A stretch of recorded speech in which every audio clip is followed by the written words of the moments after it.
গত বুধবার হীরাপুরের কালাজড়িয়া পিএইচের জলের পাইপলাইন নিয়ে যাওয়ার সেতু ভেঙে পড়ার পর আসানসোল পৌর নিগমের বিস্তীর্ণ এলাকায় পানীয় জলের সংকট তৈরি হয়েছে।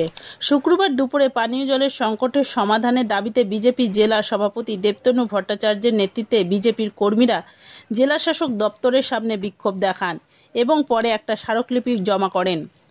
বিজেপি জেলা সভাপতি দেবতনু ভট্টাচার্য জানান, অবৈধভাবে বালু উত্তোলনের কারণে পিলারগুলো নড়বড়ে হয়ে গিয়ে পড়ে গেলে তার ওপরে থাকা জলের পাইপলাইন পড়ে গিয়ে ভেঙে যায়। তাছাড়া পিএইচ দপ্তরে থেকে নিয়োগ করা ঠিকাদার পয়সা না পাবার কারণে রক্ষণাবেক্ষণ পর্যন্ত করে না।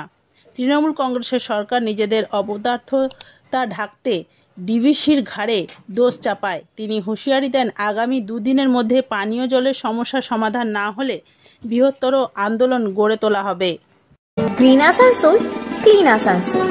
আন্দোলন নেমেছে, আমরা ডিএম সাহেবকে জানাবো নির্দিষ্ট সময়ের মধ্যে যদি এই জলের ব্যবস্থা যদি না করা হয় তাহলে আমরা বৃহত্তর আন্দোলনে নামবো এবং বালু খননের জন্য, অবৈধ বালু খননের জন্যই এই ঘটনাটা ঘটেছে, দুর্ঘটনা ঘটেছে। সেজন্য এই অবৈধ বালি টোটালি বন্ধ করতে হবে। আগামী দুদিনের মধ্যে যদি জলের ব্যবস্থা না হয় তাহলে এই রাস্তাতে, আসানসোলের রাস্তায় কোথাও কোনো বালুর ট্রাক আমরা চলতে দেবো না। কিন্তু ডিভিসির যে জল ছাড়া সেটাও একটা দাবি করছে তৃণমূল সবসময় দাবি করবে। তৃণমূল নিজেদের অপদার্থ রাখার জন্য সবসময়তে অন্য কাউকে দাবি করে, সবসময় বিজেপিকে দায়ী করে। কিন্তু সাধারণ মানুষ জেনে গেছে যে তৃণমূলের কথার সারমর্ম কি আছে না আছে।